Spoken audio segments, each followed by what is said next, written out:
Unit number 1 کے سبق نعت پہ۔ نعت جیسا کہ ہم سب کے علم میں ہے، ہر بچہ یہ جانتا ہے کہ آپ صلی اللہ علیہ وسلم سے محبت کا اظہار اور آپ صلی اللہ علیہ وسلم کی شان بیان کرنے کے لیے جو شاعری کے حوالے سے بات کی جائے تو اس کو کہتے ہیں نعت۔ جیسے کہ آپ نے پچھلی اپنی سرگرمی میں دیکھا کہ ہم نے حمد پہ بات کی جو اللہ تعالیٰ کی شان کے لیے ہے، تو نعت بھی اسی طریقے سے مخصوص ہے آپ صلی اللہ علیہ وسلم کے حوالے سے۔ تو یہ جو نعت آپ کے نصاب میں حصہ ہے، یہ ایک بہت بڑے آدمی، اردو کے بہت بڑے شاعر ادیب، وہ ہیں مولانا الطاف حسین حالی، اور یہ جو نعت منتخب کی گئی ہے یہ ان کی بہت ہی مشہور نعت ہے۔ آئیے ہم اس کا مطالعہ کرتے ہیں۔ وہ نبیوں میں رحمت لقب پانے والا، مرادیں غریبوں کی بر لانے والا، مصیبت میں غیروں کے کام آنے والا، وہ اپنے پرائے کا غم کھانے والا، فقیروں کا ملجا ضعیفوں کا ماوا، یتیموں کا والی غلاموں کا مولا، خطا کار سے درگزر کرنے والا، بد اندیش کے دل میں گھر کرنے والا، مفاسد کا زیر و زبر کرنے والا، قبائل کو شیر و شکر کرنے والا، اتر کر ہرا سے سوئے قوم آیا، اور ایک نسخہ کیمیا ساتھ لایا۔ بہت آسان الفاظ اس میں بیان کیے گئے ہیں اور آپ یقیناً اس کے اشعار سے گزرے ہوں گے، اور اس میں جو شیرینی موجود ہے، جو اس کا جو انداز ہے وہ بھی آپ کو یقیناً بہت بھلا محسوس ہوا ہوگا۔ ہر نعت کا موضوع ایک ہی ہے، ہر حمد کا موضوع ایک ہی ہے، لیکن شاعر کا کمال یہ ہوتا ہے کہ وہ پڑھنے کو بار بار دل بھی چاہتا ہے اور سننے کو بھی بار بار دل چاہتا ہے اس کا۔ دیکھیے، وہ نبیوں میں رحمت لقب پانے والا، اس میں لفظ ممکن ہے آپ کے لیے لقب تھوڑا سا مشکل ہو، مرادیں غریبوں کی بر لانے والا، یعنی وہ نبیوں میں، یعنی تمام انبیاء میں، جیسا کہ عزیز طلبہ ہم سب جانتے ہیں کہ کم و بیش 1,24,000 پیغمبر اور نبی انسان کی ہدایت کے لیے اللہ نے بھیجے، یہ پورا نظام موجود تھا۔ تو رحمت کا جو لقب ہے، تمام انبیاء میں ہر نبی کی اپنی اپنی خصوصیت ہے۔ ہر نبی، ہمیں انبیاء میں موازنہ نہیں کرنا چاہیے، اس سے منع کیا جاتا ہے، ہم انبیاء میں موازنہ نہیں کریں گے، لیکن ہر نبی کی اپنی اپنی شان ہے، اللہ کے حکم سے وہ آئے۔ لیکن آپ صلی اللہ علیہ وسلم کا جو لقب ہے، لقب کسے کہتے ہیں؟ یعنی ایسا نام جو کسی فرد کی خصوصیت کی وجہ سے دیا جائے، وہ لقب ہے۔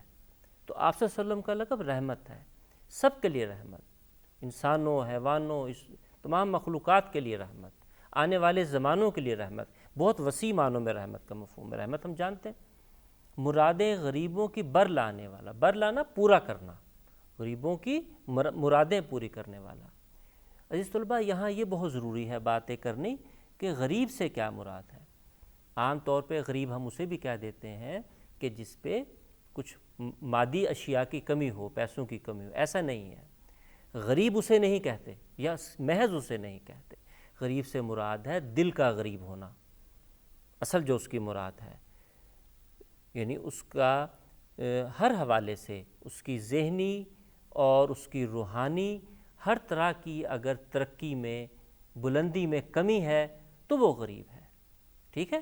تو اب یہ ہر معنی میں غریب کا لفظ ہے، انسان کا ذہن بھی ہے، اس کا جسم بھی ہے، اس کی روح بھی ہے، ہر حوالے سے جو ہے، جو پیغمبر ہیں آپ صلی اللہ علیہ وسلم، انہوں نے وہ چیزیں پوری کرنے کی کوشش کی، ہر پوری ہوئی ہیں۔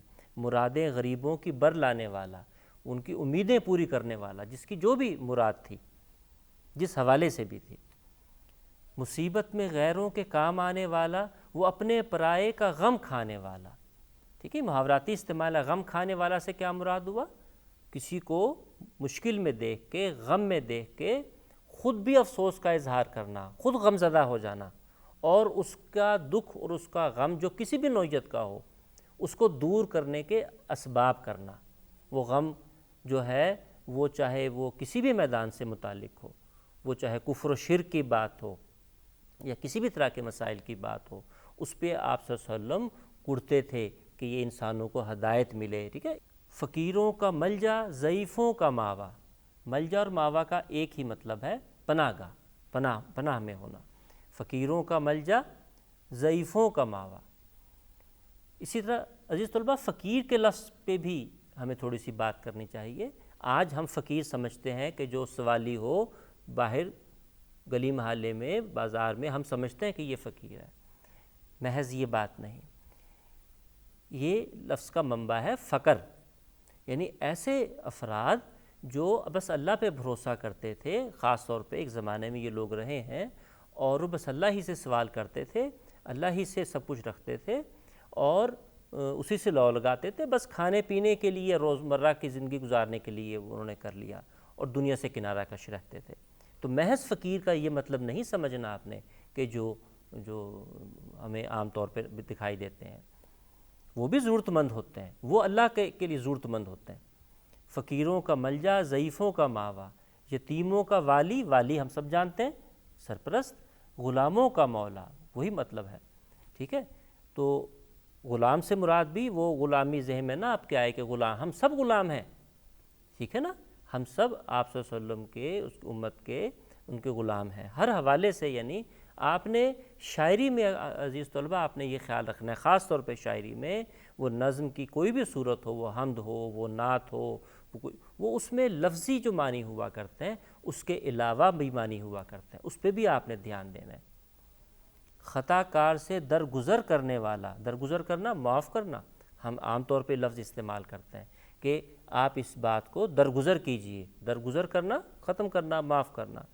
گناہ گاروں کو خطا کار سے درگزر کرنے والا، بد اندیش، بد اندیش برا چاہنے والا، خیر اندیش بھی ہم لفظ استعمال کرتے ہیں، آپ یقیناً آپ نے سنا ہوگا خیر اندیش، تو اس کا الٹ ہے، یہ اس کا متضاد ہے۔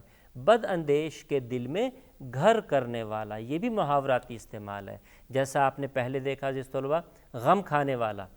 اب غم کوئی کھانے کی چیز تو نہیں ہے پلیٹ اور چمچ سے، غم کھانے والا سے مراد یہاں کھانے کا وہ معنی ہے، لفظی معنی نہیں ہے۔ اسی طرح گھر کرنے والا، ہم کہتے ہیں اس نے دل میں گھر کر لیا، دل میں جگہ بنا لی، یہ اس کو کہتے ہیں محاوراتی استعمال ہے یہ۔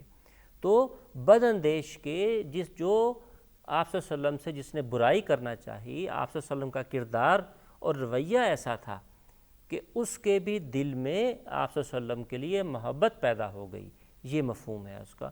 اس کے دل میں گھر کر لیا جو بد اندیش تھا، جو خیر خواہ نہیں تھا۔ مفاسد کا زیر و زبر کرنے والا، مفاسد فساد پھیلانے والے، خرابی پیدا کرنے والے۔ زیر و زبر کرنا یہ بھی محاورہ ہے، زیر و زبر کرنا، تہ و بالا کرنا، ان کو ختم کرنا۔ جو فتنہ پھیلانے والے افراد تھے یا قومیں تھیں ان کو زیر و زبر کیا، جو تو ٹھیک ہو گئے بد اندیش، وہ تو آپ صلی اللہ علیہ وسلم کے دل میں انہوں نے گھر کر لیا، اور ان کے دل میں آپ صلی اللہ علیہ وسلم نے گھر کر لیا، لیکن جو اصلاح والے نہیں تھے ان کو زیر و زبر کرنے والے بھی تھے، ان کو یعنی فنا کرنے کے حوالے سے بھی یعنی وہ آپ صلی اللہ علیہ وسلم کا کردار تھا۔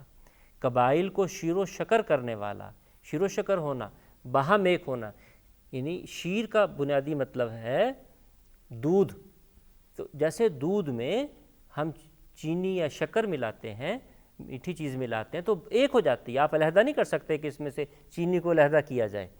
تو قبائل کو آپ صلی اللہ علیہ وسلم کی بعثت سے پہلے، آمد سے پہلے عرب کے قبائل میں بہت جھگڑا ہوتا تھا، خون ریز جنگیں ہوتی تھی، کئی سال تک جنگیں جاری رہتی تھی۔